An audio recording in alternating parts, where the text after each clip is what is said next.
Hello दोस्तों, आज के लेक्चर में हम पढ़ने वाले हैं इस work done by spring force. ठीक है, मतलब आज हम स्प्रिंग फोर्स के बारे में पढ़ेंगे। हम ये जानेंगे कि अगर किसी स्प्रिंग से बंधा हुआ कोई ऑब्जेक्ट है तो उसे एलोंगेट या कॉम्प्रेस करने में कितना अगर एलोंगेट या कॉम्प्रेस करते हैं तो स्प्रिंग कितना वर्क करती है। ये सारी चीज़ें आज के लेक्चर में हमें देखना है और हम ये देखेंगे कि वर्क डन कैसे कैलकुलेट किया जाता है किसी ग्राफ से। ठीक है, तो चलिए शुरू करते हैं। तो हमारी हेडिंग होगी work done by spring force. अब देखिए, work done by spring force. अब सबसे पहले थोड़ी स्प्रिंग के बारे में कुछ बातें समझ लेते हैं, उसके बाद स्प्रिंग फोर्स को देखेंगे। देखिए, अगर हम बात करें यहाँ पे कि जैसे एक स्प्रिंग है, ठीक है, और इस स्प्रिंग से एक कोई ब्लॉक जुड़ा हुआ है, कोई ऑब्जेक्ट है, ये ऑब्जेक्ट जुड़ा हुआ है, ठीक है, ये स्प्रिंग रही, इसका मास m है, तो अभी इसकी कोई ज़रूरत नहीं है।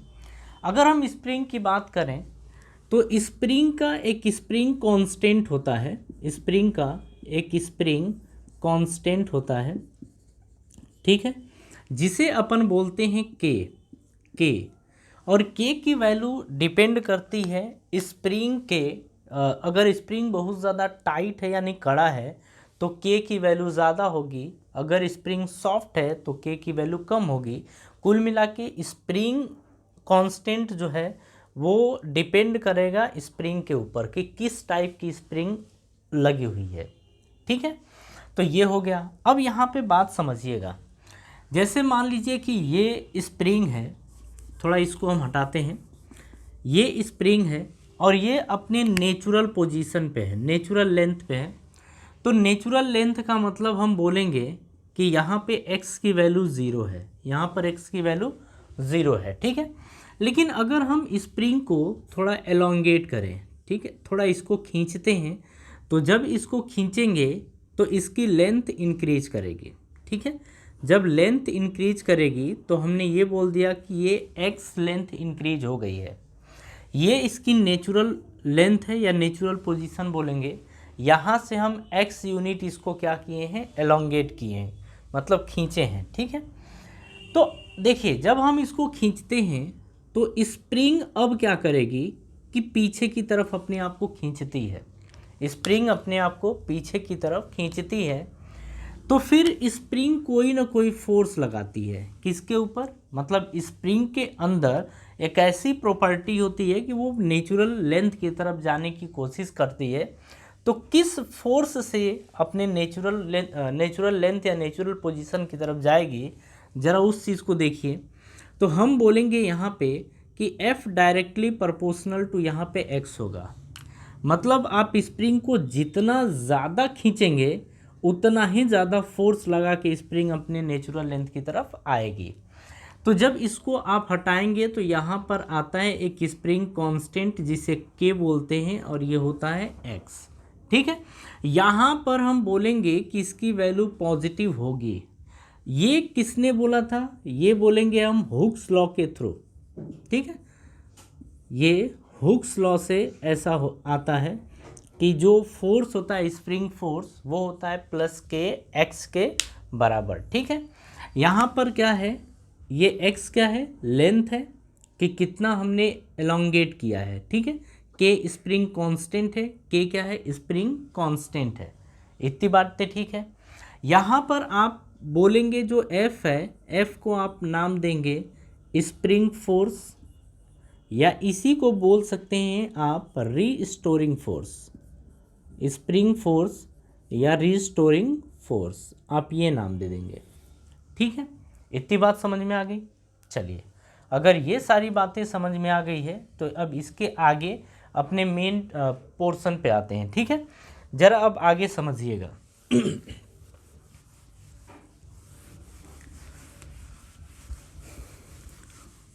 हाँ जी, देखिए, जैसे अब हम बात करें अगर कि एक कोई ऑब्जेक्ट है वो स्प्रिंग से बंधा हुआ। अब हम कैलकुलेट करने जा रहे हैं वर्क डन। क्या कैलकुलेट करेंगे? वर्क डन कैलकुलेट करने जा रहे हैं। यहाँ से ये कोई ऑब्जेक्ट है m मास का और ये ऑब्जेक्ट एक स्प्रिंग से ऐसे जुड़ा है, ठीक है।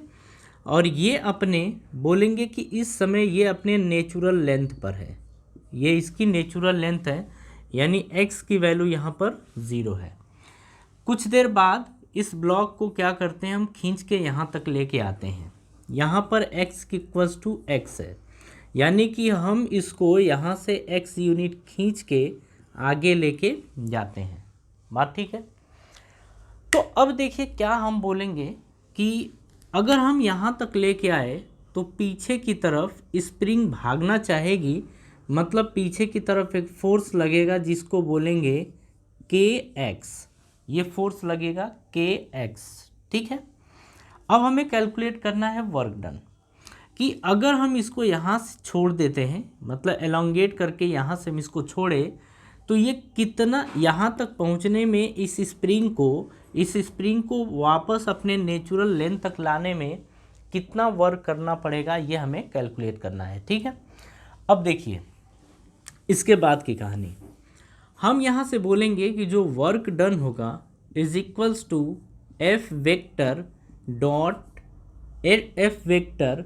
अब देखिए एफ वेक्टर और ये एक्स वेक्टर आएगा, लेकिन हम आपको एक चीज़ बताएं कि अगर हमें वर्क डन कैलकुलेट करना है तो आप एक काम करिए कि यहाँ से जब इसको खींच रहे हैं ना, तो आप ऐसे एकदम छोटा सा, आप ये ज़रा इस बात को थोड़ा सा समझिएगा। हम ऐसा मान लेते हैं कि यहाँ तक हम खींचे थे, थोड़ा सा और खींचते हैं। जब थोड़ा सा और खींचेंगे तो ये लेंथ कितनी होगी, dx के बराबर। लेंथ कितनी होगी, dx के बराबर। जब लेंथ dx के बराबर होगी तो छोटा सा, आप ऐसे समझिए कि किसी ऑब्जेक्ट को अगर हम बहुत थोड़ा सा फोर्स लगा के धक्का देते हैं तो हम वर्क भी कितना करते हैं, बहुत थोड़ा सा। वही हम बोल रहे हैं कि अगर इसको हम dx डिस्प्लेस कर रहे हैं तो जो हमें वर्क करना पड़ेगा या स्प्रिंग को जो वर्क करना पड़ेगा वो dw करना पड़ेगा। अगर आपने थोड़ा सा इसको आगे खिसकाया तो वापस आने में यहाँ तक स्प्रिंग को कितना वर्क करना पड़ेगा, बहुत थोड़ा सा। और थोड़ा सा का मतलब dw, तो यहाँ से हम बोल देंगे dw। फोर्स आपने वही अप्लाई किया है, फोर्स आपने अप्लाई किया है F, फोर्स कितना है F, और ये लिख देंगे dx वेक्टर ऐसे, ठीक है, dx वेक्टर। तो देखिए अब अगर हमें ओवरऑल फोर्स निकालना हो कि यहाँ से अगर हमें ओवरऑल वर्क डन निकालना हो कि अगर यहाँ से यहाँ तक लेके गए तो वापस स्प्रिंग को, या फिर ऐसे समझिए कि अगर हम यहाँ से यहाँ तक स्प्रिंग को लेके गए तो स्प्रिंग के द्वारा कितना वर्क किया गया, स्प्रिंग के द्वारा वर्क कितना किया गया, या ऐसे समझिए कि स्प्रिंग को वापस यहाँ तक आने में कितना वर्क करना पड़ेगा। तो एक्चुअल में इस बात को समझिएगा, हम वर्क करते हैं मतलब स्प्रिंग को हम खींचते हैं, तो जितना हम वर्क करेंगे इस डायरेक्शन में उतना ही वर्क करेगी स्प्रिंग इस डायरेक्शन में आने के लिए, ठीक है। आने के लिए स्प्रिंग को उतना ही वर्क करना पड़ेगा, लेकिन आता है कि नहीं आता है वो एक अलग बात है। आप ध्यान से फिर से समझिएगा, हम इसके ऊपर फोर्स लगाए और फोर्स लगा के यहाँ तक लेके गए, मतलब फोर्स लगाए यहाँ तक ले गए, कुछ ना कुछ वर्क किया, लेकिन जिस टाइम हम आगे लगाने के लिए वर्क कर रहे हैं, आगे ले जाने के लिए वर्क कर रहे हैं, स्प्रिंग सेम टाइम उतना ही वर्क कर रही है इसको पीछे लाने में, तो बात तो आपको ध्यान से समझना है, ठीक है। ये हो गया। अब चलिए यहाँ पे ध्यान से समझिए। अब हमें अगर पूरा हम कहें कि x इक्वल्स टू 0 से x equals to x length तक ले जाने में हमें कितना ओवरऑल वर्क करना पड़ेगा, कितना वर्क करना पड़ेगा, हमें नहीं स्प्रिंग को कितना वर्क करना पड़ेगा, तो हम इसको उस टाइम इंटीग्रेट कर देते हैं। क्या कर देते हैं, इंटीग्रेट कर देते हैं। ऐसे छोटे छोटे छोटे छोटे पार्ट जोड़ के हम बड़ा सा पार्ट यहाँ पे बनाते हैं। कहने का मतलब x इक्वल्स टू 0 से x इक्वल्स टू x तक लेके जाते हैं, ठीक है। ये थोड़ा ज़्यादा हो गया ना। चलिए अब यहाँ समझिए, अब आपको यहाँ पे बात समझ में आ जाएगी। जब इसको हम इंटीग्रेट करेंगे तो यहाँ से w मिलेगा is equals to, F vector इसकी वैल्यू कितनी है, के एक्स के बराबर है, ठीक है। डॉट हम हटाते हैं, डी एक्स रहने देते हैं, डी एक्स। अब जब डॉट हटाते हैं तो आपने वेक्टर स्केलर क्वांटिटी पढ़ी है, उसमें डॉट हटाते हैं तो कॉस थीटा आता है, तो आप लिखेंगे कॉस। अब थीटा की बारी आ गई, ये इंटीग्रेशन आपका ऐसे ही रहेगा, ठीक है। तो कॉस थीटा की बारी आ गई, थीटा की वैल्यू क्या होगी आप खुद समझिए कि हम इसको इधर लेके जा रहे हैं, मतलब इसको इधर लेके जा रहे हैं तो डिस्प्लेसमेंट इधर है, लेकिन लगातार जो स्प्रिंग है वो इस ब्लॉक के ऊपर इधर की तरफ फोर्स लगा रही है, के एक्स जो फोर्स लग रहा है इधर और डिस्प्लेसमेंट हो रहा है आगे, तो एंगल आपका आएगा 180 डिग्री के बराबर, ठीक है।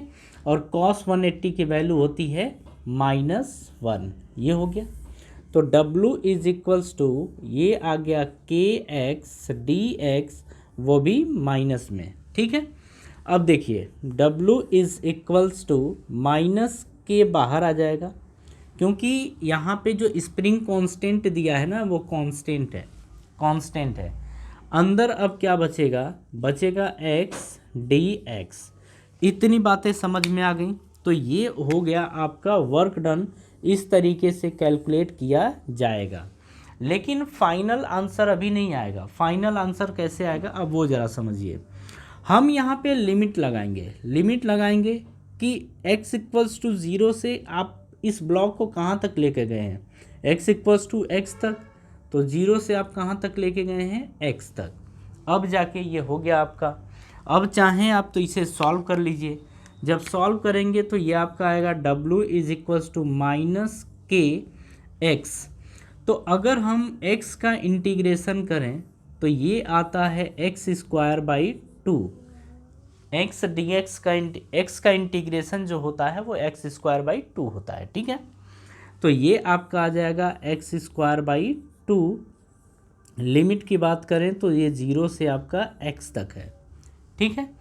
चलिए हम ऐसा कर लेते हैं काम कि ये तो आपको समझ में आ गया कि अगर 0 से x था तो ऐसे अप्लाई करते हैं, लेकिन ऐसा मान लीजिए कि ये जो लेंथ थी नेचुरल नहीं, ये x इनिशियल लेंथ थी, ठीक है, और ये आपका x फाइनल लेंथ है, ऐसे। तो हम अगर ये आपका हो गया, आप इस चीज़ को समझ गए। अब थोड़ा सा अब दूसरा देखते हैं, दूसरा देखते हैं। हमने बोला कि शुरुआत में इसकी लेंथ कितनी थी, x इनिशियल, बाद में इसकी लेंथ कितनी होगी, x फाइनल। तो यहाँ पे क्या रखेंगे, x इनिशियल और यहाँ पर x फाइनल, ऐसे हो जाएगा, ठीक है। अब इसे अगर सॉल्व करें तो W is equals to minus K. अब देखिए अपर लिमिट पहले रखेंगे तो x फाइनल का स्क्वायर बाई 2 माइनस, अब ये लोअर लिमिट तो x इनिशियल का स्क्वायर बाई 2, ये आ जाएगा। यहाँ से आप दोनों में से 2 कॉमन ले लीजिए, अरे इतनी मैथ आपको आती है। तो W इज इक्वल्स टू आपका बचेगा माइनस के बाई 2, अंदर बचेगा x फाइनल का स्क्वायर माइनस x इनिशियल का स्क्वायर, ये बचेगा, ठीक है। अब देखिए यहाँ से निकालेंगे तो माइनस हाफ के, ये आप लिख सकते हैं x फाइनल का स्क्वायर माइनस x इनिशियल का स्क्वायर, ठीक है, ये आ गया। तो ये निकल के आ गया आपका वर्क डन। तो ज़रा इस चीज़ को ध्यान से समझिएगा कि इसको किस तरीके से सॉल्व कराया गया है। अगर हम इसको बताएं तो एक बार फिर से समझ लीजिए। हम फोर्स लगा के ब्लॉक को इधर लेके जा रहे हैं, यहाँ तक लेके आए, तो ये जो स्प्रिंग है ना, ये इसको लगातार इधर की तरफ लाने की कोशिश करेगी। तो जब यहाँ तक लाए तो इसके ऊपर फोर्स कितना लगा के एक्स।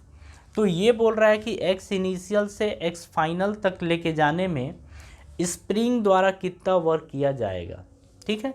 आप देखिए डिस्प्लेसमेंट इधर, लगातार फोर्स किधर लग रहा है, पीछे की तरफ। एंगल कितना होगा 180, कॉस 180 की वैल्यू होती है -1।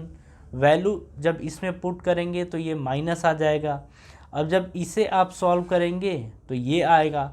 अब देखिए एक्स इनिशियल से एक्स फाइनल तक, तो लोअर लिमिट अपर लिमिट आपने ये किया, ये आया, फाइनल आपका ये हो गया, ठीक है। अब इसके बाद एक चीज़ समझिएगा, हम ये बोल दें, अच्छा एक नोट आपको ध्यान रखना पड़ेगा कि जो x मेज़र किया जाएगा, यानी कि इसकी बात करें, x की बात करें, तो जब भी ये मेज़र करेंगे हमेशा इसको नेचुरल लेंथ से ही मेज़र किया जाएगा। मतलब आप कहीं से भी मेज़र नहीं कर सकते, ये अभी इस चीज़ को समझेंगे, ठीक है। लेकिन हाँ, इस नोट को आपको लिखना होगा कि x is always measured from natural length, और ये आप इसको स्टार लगा लीजिएगा, इस पॉइंट के ऊपर स्टार लगा लेना, ताकि ये आपको बात ध्यान रहे कि स्प्रिंग में जब भी वर्क डन कैलकुलेट करना होगा तो हम हमेशा नेचुरल लेंथ से ही उसका डिस्प्लेसमेंट मेज़र करेंगे, ठीक है, या डिस्टेंस मेज़र करेंगे। तो हम ऐसे नोट के फॉर्म में इसको लिख सकते हैं, और इसके ऊपर स्टार भी आप लगा लेना। हम ये कहेंगे कि x is always measured from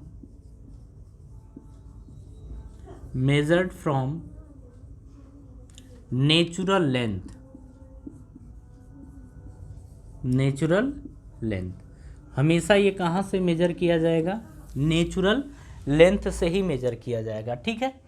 चलिए, अगर ये हो गया, ऐसा मान लीजिए अगर हम केस फर्स्ट की बात करें तो ध्यान से आप समझिएगा, हम यहाँ बोल दे रहे हैं कि मान लीजिए कि x की वैल्यू 0 थी। x की वैल्यू क्या थी? 0, जो आपको जनरली देखने को मिलेगा, ठीक है, कि ये x की वैल्यू 0 ही होगी। अगर x की वैल्यू 0 हो गई तो आपका जो वर्क डन है वो क्या आएगा? तो x इनिशियल हम 0 बोल रहे हैं, और x फाइनल जो आपका है, x फाइनल उसकी वैल्यू x है, ठीक है। उस टाइम की बात करें तो w is equals to -12 k x final का स्क्वायर, x फाइनल के प्लेस पे x, तो x square minus x initial के प्लेस पे हम क्या पुट कर देंगे? 0, तो 0 का स्क्वायर, ये आपका आ जाएगा -12 kx स्क्वायर, और यही होगा आपका वर्क डन, ठीक है। तो अगर ऐसा आता है, आपसे ऐसे क्वेश्चन पूछते कि मान लीजिए कि ये आपका एक ब्लॉक है, ठीक है, जिसका मास m है, और इसको क्या कर रहे हैं, ये अपने नेचुरल पोजीशन पे या नेचुरल लेंथ पे है, हम इसको यहाँ से x यूनिट डिस्प्लेस करा दे रहे हैं, ठीक है। मतलब इसको यहाँ से यहाँ तक लेके जा रहे हैं, तो यहाँ से जब यहाँ तक लेके जाएंगे तो वहाँ तक जाने में स्प्रिंग के द्वारा कितना वर्क करना पड़ेगा? तो आप बोलेंगे W is equals to -12 k, अब x, तो ये x का स्क्वायर, और यही फाइनली आपका आंसर आ गया। इतनी बात ठीक है? तो ये चीज़ आपको समझना पड़ेगा। अब चलिए, अगर इतनी बातें आपके समझ में आ गई तो कुछ बातें और यहाँ पे सीखेंगे। हाँ जी, यहाँ एक बात ध्यान रखिएगा कि ये आपका क्या है? ये आपका इनिशियल पोजीशन है। क्या है? इनिशियल पोजीशन है, और ये आपका फाइनल पोजीशन है। ये आपका फाइनल पोजीशन ये दे रखा है, ठीक है। इतना हो गया। चलिए, अब थोड़ा एक इसी के ऊपर एक बहुत ही बेहतर क्वेश्चन बोल सकते हैं, या इसको कॉन्सेप्ट बोल सकते हैं, हम वो देखेंगे और फिर समझ पाएंगे कि अगर स्प्रिंग पे बेस्ड क्वेश्चन आता है तो हमें किस तरीके से सॉल्व करना होगा। वो डिपेंड करेगा क्वेश्चन के ऊपर कि क्वेश्चन आपका किस तरीके से दिया गया है, ठीक है। जैसे यहाँ पर एक क्वेश्चन है, देखिएगा, मतलब ये कॉन्सेप्ट भी है और इसी तरीके का क्वेश्चन भी है। जैसे अब हम करें कि एक कोई ब्लॉक है, ठीक है, ये कोई ब्लॉक है जिसका मास m है, और ये अपने नेचुरल लेंथ पर है। ये नेचुरल लेंथ है और ये a पॉइंट मान लेते हैं, ठीक है। फिर क्या हुआ, ये ब्लॉक यहाँ तक पहुँचा, ये ब्लॉक यहाँ तक पहुँचा, फिर उसके बाद इस ब्लॉक को हम यहाँ तक पहुँचा दिए, ठीक है। तो ये इसकी B पोजीशन है और ये इसकी C पोजीशन है। यहाँ से यहाँ तक ले जाने में जो लेंथ कवर या डिस्टेंस कवर की गई है वो x1 है, और B से C की जो लेंथ है या डिस्टेंस है वो आपका x2 है, ठीक है। तो हमसे क्वेश्चन में किस तरीके से पूछ सकता है, हमसे क्वेश्चन में पूछ सकता है कि WAB बताओ कि A से B तक ले जाने में स्प्रिंग द्वारा कितना वर्क करना पड़ेगा। ठीक है, हमसे ये पूछेगा कि WAC बताओ, तो WAC कितना ये होगा। फिर हमसे ये पूछ सकता है कि मान लीजिए कि हम इसको खींच के यहाँ तक लेके आए B तक, तो हमसे अब पूछ रहा है ना कि आप बताओ कि B से C तक ले जाने में स्प्रिंग को कितना वर्क करना पड़ेगा। मतलब हम लेके जा रहे हैं तो स्प्रिंग को कितना वर्क करना पड़ेगा, तो हम बोलेंगे ये BC और ये भी हमसे पूछ रहा है। ठीक है, अब इन तीनों का आंसर आप किस तरीके से देंगे, आप उस चीज़ को समझिए। स्प्रिंग कांस्टेंट कितना दे रखा है, K, स्प्रिंग कांस्टेंट K है, तो हम कहेंगे कि work done from A to B, यानी A से B तक ले जाने में, तो आपको फॉर्मूला की बात करें तो फॉर्मूला आपने अभी डिराइव किया है, वो आपको ध्यान रखना पड़ेगा। तो हमने देखा था कि W is equals to minus half K, ये x फाइनल का स्क्वायर माइनस x इनिशियल का स्क्वायर, ये आएगा। ठीक है, ये वर्क डन है। अब यहाँ समझिए WAB is equals to half K, spring constant K। अब यहाँ से x फाइनल की बात करें तो यहाँ पर तो आपका x इक्वल्स टू 0 है, यहाँ पर x इक्वल्स टू x1 है, यहाँ पर बोलेंगे x इक्वल्स टू आपका x2 है, ऐसा आप बोलेंगे। ठीक है, तो यहाँ से बोलेंगे हाफ K x फाइनल का स्क्वायर, तो x फाइनल का स्क्वायर का मतलब ये x1, तो आप कहेंगे x1 का स्क्वायर माइनस x इनिशियल का स्क्वायर, इनिशियल क्या है 0, तो 0 का स्क्वायर ये आ जाएगा। जब इसे सॉल्व करेंगे तो आएगा हाफ K x1 का स्क्वायर, और ये work done from A to B है। A से B तक ले जाने में स्प्रिंग को कितना वर्क करना पड़ेगा, minus half K x square के बराबर। ठीक है, समझ में आता है। चलिए अब नेक्स्ट की बात यहीं करते हैं, ज़रा ध्यान से समझिएगा अब आगे। अब हमको बताना है A से C तक ले जाने में हमें कितना वर्क करना पड़ेगा। यहाँ समझिएगा, फिर से बोलेंगे work done from A to C is equals to minus half K। अब देखिए यहाँ से x फाइनल, अब x फाइनल की बात करें तो x फाइनल का मतलब क्या होता है, मतलब ये होता है कि A से C तक की लेंथ, मतलब यहाँ से यहाँ तक की लेंथ, वो लेंथ की बात हो रही है। तो यहाँ x फाइनल यानी C, तो हमने पहले ही देखा था कि जो लेंथ कैलकुलेट की जाती है, लेंथ देखी जाती है, वो हमेशा नेचुरल पोजीशन से देखते हैं। जो हम डिस्टेंस की बात कर रहे हैं तो डिस्टेंस जो देखा जाता है वो हमेशा नेचुरल पोजीशन से देखा जाता है।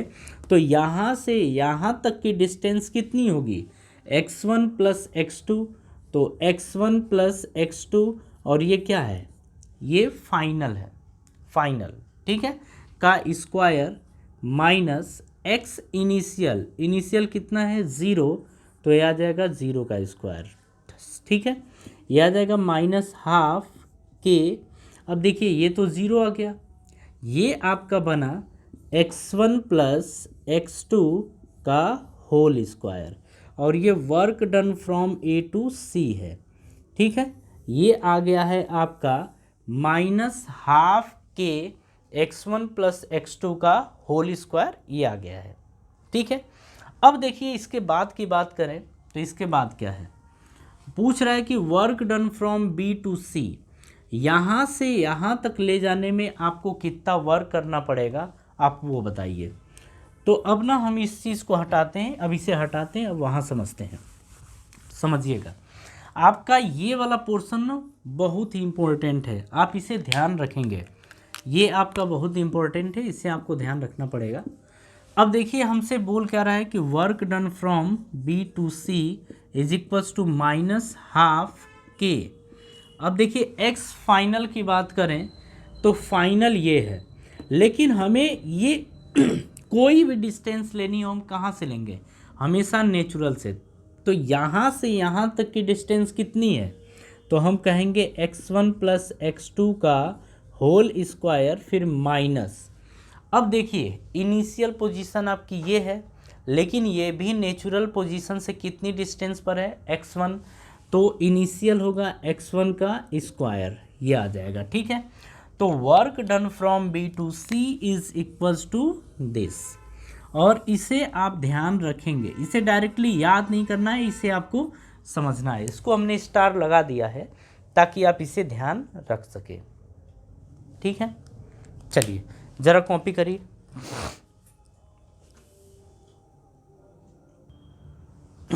चलिए अब आगे देखते हैं।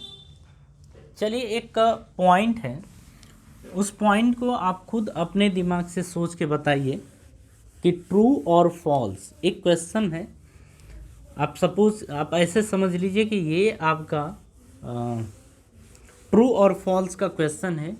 आप अपने दिमाग से बताइए कि इसका आंसर ट्रू होगा और फॉल्स होगा।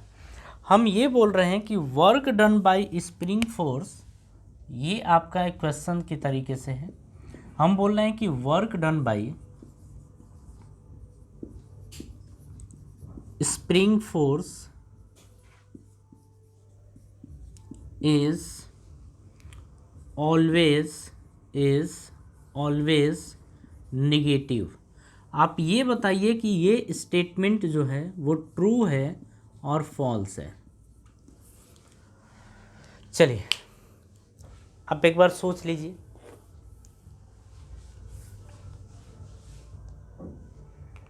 चलिए अगर इसको देखें तो स्टेटमेंट ये फॉल्स है।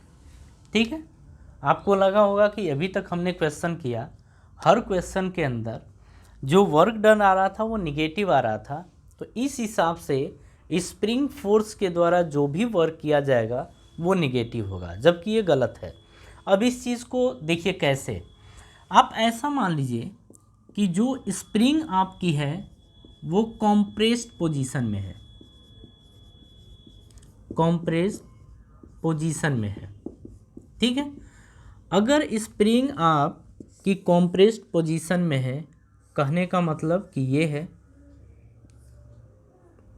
ये कॉम्प्रेस्ड पोजीशन में है, लेकिन जो इसकी नेचुरल पोजीशन है वो नेचुरल पोजीशन एन है।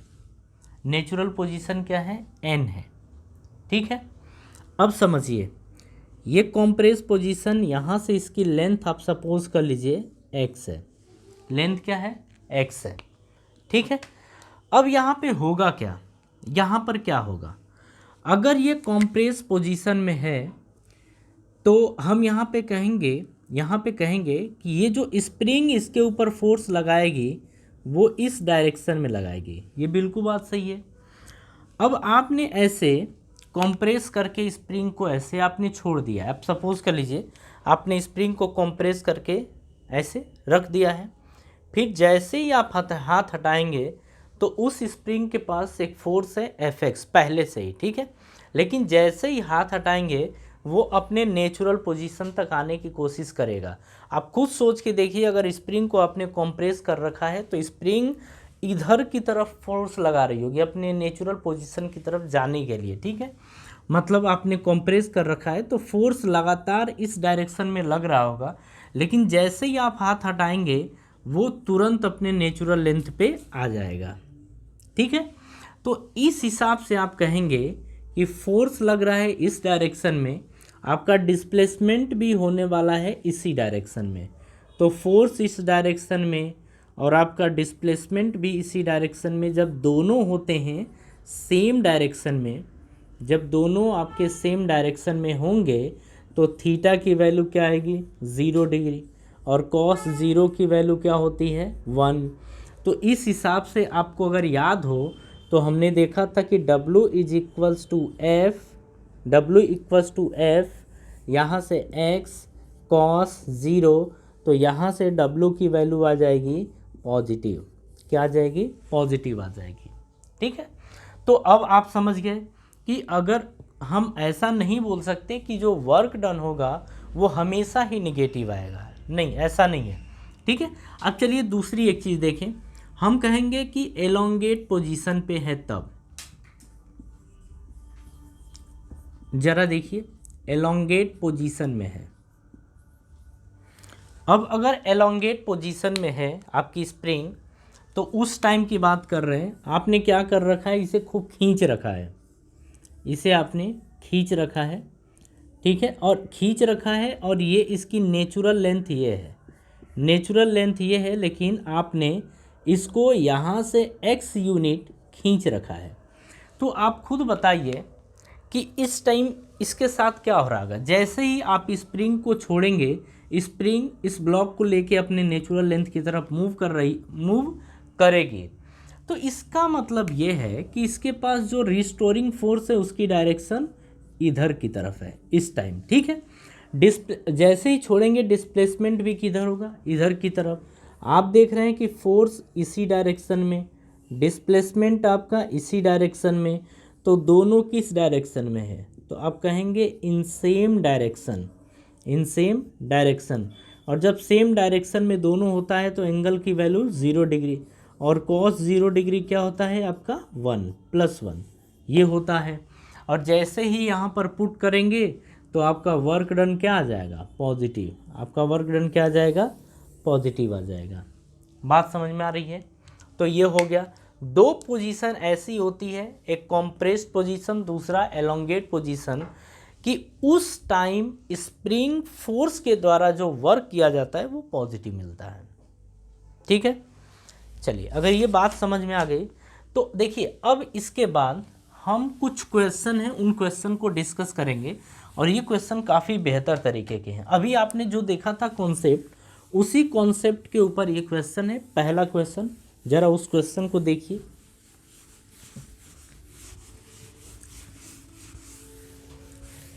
देखिए, जैसे ही ये लेक्चर कंप्लीट कर लेंगे तो स्प्रिंग फोर्स से रिलेटेड क्वेश्चन आपसे फंसेगा नहीं, क्योंकि जो इम्पोर्टेंट क्वेश्चन है वो क्वेश्चन हम कराने जा रहे हैं, ठीक है।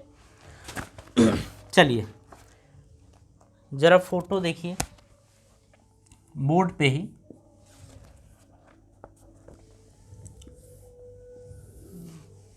ये आपका कुछ इस तरीके से है, एक स्प्रिंग है ये, हाँ जी, एक ये पोजीशन है, दूसरी ये पोजीशन है, और ये इसकी नेचुरल पोजीशन है, यानी इसकी नेचुरल लेंथ है, ठीक है। ये ए है, ये बी, और ये सी। यहाँ से इसकी जो डिस्टेंस दे रखी है ये 2 मीटर है, यहाँ से इसकी जो डिस्टेंस है वो भी 2 मीटर है, ऐसा कुछ है। जो स्प्रिंग कांस्टेंट है वो के, और के की वैल्यू है 100 न्यूटन पर मीटर, 100 न्यूटन पर मीटर ये है, ठीक है। हमसे क्वेश्चन क्या पूछ रहा है, हमसे क्वेश्चन पूछ ये रहा है कि फाइंड फर्स्ट में ये बोल रहा है कि आप ये बताइए work done from A to B, ये स्प्रिंग द्वारा बोला जा रहा है, work done from B to C. Third हमसे बोल रहा है work done from A to C, ये क्वेश्चन है। अभी इसको हमने देखा भी था, सॉरी अभी इसको हमने देखा भी था, इसका आंसर आप दे सकते हैं, लेकिन फिर भी हम आपको बता दे रहे हैं, ठीक है। चलिए सॉल्यूशन देखा जाए। अब सॉल्यूशन में आप देखिए, सबसे पहले कि अगर हम बात करें यहाँ पर, तो जिनकी जिनकी ज़रूरत पड़ेगी उनकी उनकी बात कर लेते हैं। हम कहेंगे एक्स इनिशियल, शुरुआत की बात करें तो ये है, कोई नहीं, साथ ही में कर लेते हैं। चलिए, फर्स्ट की बात कर रहे हैं, work done from A to B is equals to -½ K की वैल्यू अभी पुट कर लेंगे 100। अब देखिए, एक्स फाइनल ए से बी तक लेके जा रहे हैं, तो यहाँ पर तो एक्स की वैल्यू 0 है, यहाँ पर x की वैल्यू आपकी कितनी है, 2 है। फिर यहाँ से यहाँ तक देखा जाए तो x की वैल्यू कितनी है, 2 है, ठीक है। ऐसे तो x फाइनल कितना है, 2, तो यहाँ लिखेंगे 2 का स्क्वायर माइनस इनिशियल 0, तो 0 का स्क्वायर, ये हो गया। आ जाएगा आपका -½ k की वैल्यू कितनी है, 100, तो ये 100, 2 का स्क्वायर कितना हो जाएगा, तो 2 का स्क्वायर आपका होगा 4 -0, आप इसे लिखेंगे -½ k की वैल्यू 100 × 4, तो 2×2 = 4, तो ये आ जाएगा -200 जूल के बराबर। -200 जूल के बराबर कहने का मतलब है कि अगर आप ए से बी तक इस ब्लॉक को लेके जाते हैं तो स्प्रिंग के द्वारा जो वर्क करना पड़ेगा वो -200 जूल के बराबर वर्क करना पड़ेगा। ठीक है, चलिए अब हम सेकेंड की बात करते हैं। सेकेंड हमसे बोल रहा है बी से सी तक। सेकेंड से पहले हम थर्ड को कर लेते हैं, ए से सी तक। तो थर्ड को कर लेते हैं। Work done from A to C is equals to -12 K. अब देखिए ए से सी तक की बात कर रहे हैं ना, तो ए से सी फाइनल पोजीशन ये है। तो आप खुद ये बताइए कि अगर यहाँ से यहाँ तक की देखा जाए तो टोटल डिस्टेंस कितनी है, 2 + 2 यानी कि 4। तो लिखेंगे 4 का स्क्वायर माइनस एक्स इनिशियल, मतलब ये 0, एक्स की वैल्यू क्या है 0, इनिशियली 0, तो 0 का स्क्वायर ये होगा। ठीक है, ये आपका आ जाएगा माइनस के की वैल्यू 100, और यहाँ से ये तो 0 आ जाएगा। 4 का स्क्वायर कितना होगा 16, 2 8 जा 16, तो ये आपका आ जाएगा -800 जूल के बराबर। यानी कि अगर हम ए से सी तक इस ब्लॉक को लेके जाते हैं तो जो स्प्रिंग को वर्क करना पड़ेगा वो -800 जूल के बराबर वर्क करना पड़ेगा। ठीक है, अगर कहीं बाय द वे क्वेश्चन में हमसे ये पूछ देता कि आपने कितना वर्क किया है तो प्लस, उस चीज़ को भी अपन अभी समझेंगे। चलिए सेकेंड की बात करते हैं अब। तो लिखेंगे work done from B to C is equals to -12 K. अब ध्यान से देखिए, बी टू सी बोल रहा है, मतलब यहाँ से यहाँ तक। हमने पहले ही बोला था कि जो भी पोजीशन मेजर की जाएगी, जो भी लेंथ मेजर की जाएगी, या जो भी डिस्टेंस मेजर करेंगे वो हमेशा नेचुरल से। तो यहाँ से यहाँ तक एक्स फाइनल 2 + 2 4, तो 4 का स्क्वायर माइनस एक्स इनिशियल, यहाँ से यहाँ तक, तो शुरुआत में ब्लॉक यहाँ पे था, तो यहाँ से यहाँ तक की डिस्टेंस कितनी है 2, तो लिखेंगे 2 का स्क्वायर। ठीक है, इज इक्वल्स टू -12 के की वैल्यू आपकी 100, ये आपका आएगा 4 का स्क्वायर 16 -2 का स्क्वायर 4, ये आपका आ जाएगा -1/2 इंटू 100 इंटू, इसमें से इसको घटाएंगे तो कितना बचेगा 12, तो 12, तो 2 6 = 12, तो ये आ जाएगा -600 जूल के बराबर। ठीक है, मतलब यहाँ पे ये बोला गया है कि अगर बी से सी तक इस ब्लॉक को लेके जाते हैं तो आपको वर्क करना पड़ेगा -600 जूल के बराबर। मेन बात थी कि इस क्वेश्चन को किया कैसे जाएगा। सबसे इम्पोर्टेंट बात इसके अंदर ये थी, आप ए से सी भी निकाल लेंगे, ए से बी भी निकाल लेंगे, लेकिन आपको इस स्टेप को करने के लिए थोड़ा ध्यान देना पड़ेगा। जब हम आपको क्वेश्चन करा रहे हैं तो आपको ऐसा लग रहा होगा कि अरे यही तो करना है, जबकि आपके सामने क्वेश्चन जब आएगा ना तो आप कर नहीं पाओगे। तो इसीलिए ध्यान से समझना कि इस क्वेश्चन, अगर ये क्वेश्चन आता है तो हमें इसको इस तरीके से करना है। ठीक है, तो आप इसे कॉपी करिए। अब इसके बाद का जो क्वेश्चन है अब उससे देख लेते हैं। एक और क्वेश्चन अपने पास है,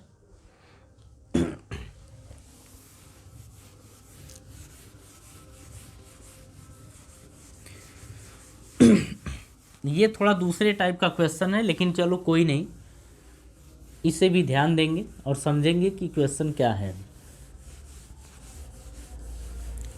और ये क्वेश्चन आपके बोर्ड स्क्रीन पे आएगा। इस क्वेश्चन को देखिए, हमसे ये बोल रहा है कि a body of mass m moves along a straight line with its velocity varying with the distance covered as v equals to alpha root x, where alpha is constant. Find the total work done by all the forces acting on the body during its displacement from x equals to 0 to x equals to d। Question आप देखिए, question को हम समझा रहे हैं। देखिए बोल रहा है कि एक ऑब्जेक्ट है जिसका मास m है, जिसका मास कितना है m। अब समझिएगा, हमसे कुल मिला के वर्क पूछ रहा है कि वर्क डन कितना करना पड़ेगा। ठीक है, तो देखिए ये दिया है, अपने पास वेलोसिटी प्रोवाइड कर दिया है। ये बोल रहा है कि जो वेलोसिटी है वो वेलोसिटी आपकी दे रखी है v equals to alpha root x, ये आपकी वेलोसिटी है। वेलोसिटी वेरिएबल है, डिस्प्लेसमेंट के फॉर्म में ये दिया है, तो ये ध्यान रखिए। हाँ, आगे हमसे क्या बोल रहा है यहाँ पे कि आप बताइए कि वर्क कितना करना पड़ेगा किसी भी ऑब्जेक्ट को x इक्वल्स टू जीरो से x इक्वल्स टू डी तक ले जाने में। ठीक है ना। चलिए, तो जब ये सारी चीज़ें दे दिया है तो हम बात अब करने वाले हैं यहाँ पर, तो यहाँ पर अब हम बात करने वाले हैं फोर्स के बारे में, क्योंकि अगर हमें वर्क डन चाहिए तो W equals to F D या एफ एक्स ये होता है, तो एफ एक्स ये होता है। तो डिस्प्लेसमेंट की अगर बात करें तो डिस्प्लेसमेंट तो खैर मिल जाएगा, क्यों? क्योंकि x इक्वल्स टू जीरो से x इक्वल्स टू डी तक ऑब्जेक्ट को लेके जाना है। सबसे पहले अपन फोर्स की बात करेंगे, तो F इक्वल्स टू आपका क्या होता है, मास इंटू एक्सेलरेशन। मास आपका गिवन है, अब एक्सेलरेशन कैलकुलेट करना है। वेलोसिटी दे दिया है तो वेलोसिटी से हम एक्सेलरेशन कैलकुलेट कर सकते हैं, क्योंकि वेलोसिटी वेरिएबल है। तो यहाँ पर दिया है v is equals to alpha root x, ये दिया है। इसको आप बोलिए कि differentiate with respect to time, इसको टाइम के रिस्पेक्ट में डिफरेंशिएट कर दीजिए। तो यहाँ पर लिखेंगे D V upon D T is equals to D upon D T alpha root x. तो अल्फ़ा रूट एक्स को चाहें तो अल्फ़ा एक्स की पावर हाफ लिख सकते हैं। ठीक है, ये आपका हो गया। अब यहाँ पे ये देखिए अल्फ़ा क्या है, कांस्टेंट है, तो जब भी डिफरेंशिएट करेंगे तो अल्फ़ा कांस्टेंट है तो बाहर आ जाएगा। अब देखिए अंदर क्या बचेगा, d अपॉन डी टी, अंदर आपका बचेगा x की पावर हाफ, ये बचा। अब इसको अगेन मतलब इसको जब डिफरेंशिएट करेंगे तो ध्यान से देखिए, x की पावर 1/2 का जो डिफरेंशिएशन होगा, यहाँ पे सबसे पहली बात तो आप ध्यान रखिए कि ये टाइम के रिस्पेक्ट में है और ये x है, तो इसका डिफरेंशिएशन कैसे करेंगे। सबसे पहले इसे देखिए, x की पावर हाफ का डिफरेंशिएशन कीजिए 1/2 इंटू एक्स की पावर 1/2 माइनस 1, ये होता है। ठीक है, इनटू, अब देखिए ये हो गया, हमने x की पावर 1/2 को डिफरेंशिएट किया है। अब हम करेंगे x को किसके रिस्पेक्ट में, dx के रिस्पेक्ट में, तो हम लिखेंगे dx बाई dt, ऐसा हमें लिखना पड़ेगा। ठीक है, अब देखिए 1/2, इसको क्या लिख सकते हैं, x की power minus 1/2, 1/2 minus 1 is equals to X की power minus 1/2 into D x upon D T. आप सबको पता है कि D x upon D T क्या होता है, velocity. D x upon D T क्या होता है, वेलोसिटी। तो यहाँ पर आप वेलोसिटी पुट कर दीजिए। ठीक है, यहाँ पर आप वेलोसिटी पुट कर दीजिए, लेकिन उसको यहाँ लेके आइए।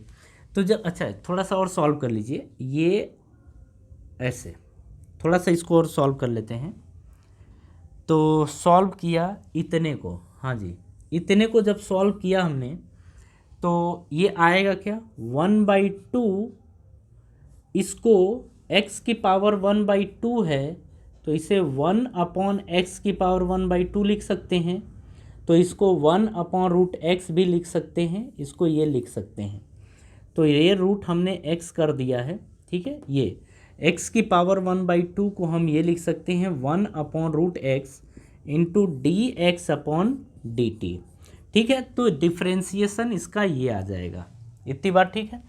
तो इसका डिफ्रेंसिएशन आपका क्या आया है, ये आया है alpha into 1/2 root x into D X by D T, और ये क्या है, D V upon D T. और D V upon D T क्या होता है, acceleration. D V upon D T क्या होता है, एक्सेलरेशन, यानी ए की वैल्यू ये आ गई है। ठीक है, अब ये हम हटाते हैं, ये आपको करना था, आपको समझना था, आप समझ चुके। अगर नहीं समझे हैं तो एक बार और देखिए। चलिए, ए इज इक्वल्स टू आपका आ गया अल्फ़ा तो alpha into 1/2 √x, 1/2 √x into dx/dt। dx/dt क्या होता है? वेलोसिटी। रखिए a equals to alpha into 1/2 √x into v, और v के प्लेस पे हम पुट कर सकते हैं अल्फ़ा रूट x। तो रखिए अल्फ़ा रूट x, ये रख दिया हमने। रूट x से रूट x गया, a इक्वल्स टू अल्फ़ा का अल्फ़ा मल्टीप्लाई करेंगे α²/2, तो a की वैल्यू जो है वो α²/2 आ गई है।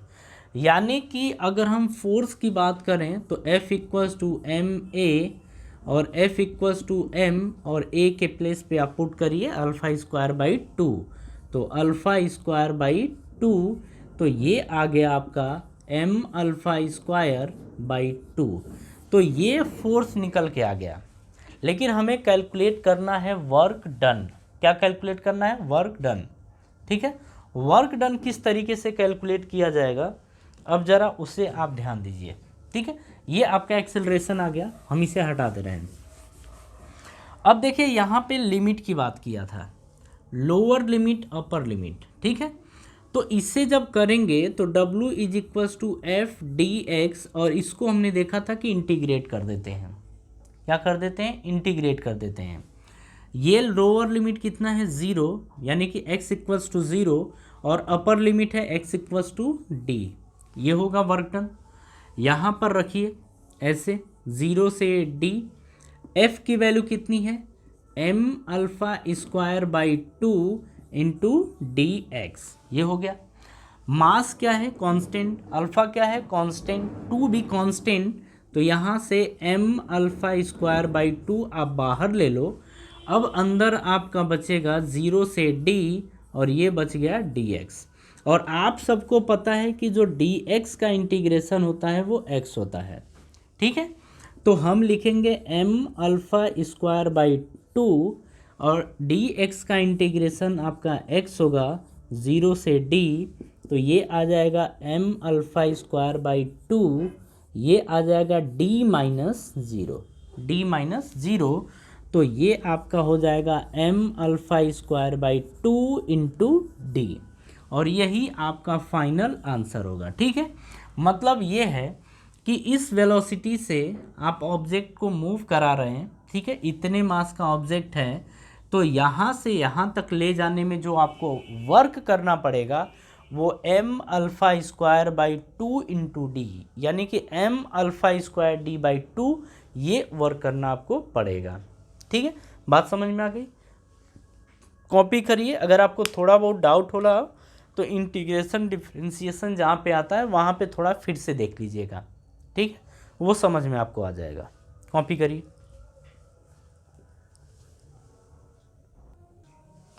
चलिए, अगर ये सारी चीज़ें आपको समझ में आ गई हैं तो बहुत ही अच्छी बात है। आप इस वीडियो को अच्छे से देख लीजिएगा। ठीक है, और जितने क्वेश्चन हमने बताए हैं वो क्वेश्चन भी अच्छे से कर लीजिएगा। और स्प्रिंग, जो स्प्रिंग से रिलेटेड क्वेश्चन था, स्प्रिंग से रिलेटेड कॉन्सेप्ट था, इसे आप अच्छे तरीके से देख लीजिएगा। ठीक है, और समझ लीजिएगा। और साथ साथ में अगर हो सके क्या, आप नोट भी बनाते चलिए, ये सबसे बेहतर तरीका होगा। ठीक है, तो चलिए, टाइम ज़्यादा हो गया, अब हम मिलेंगे नेक्स्ट लेक्चर में। इसके आगे का टॉपिक हम कवर करेंगे। ठीक है, तो चलिए, थैंक यू।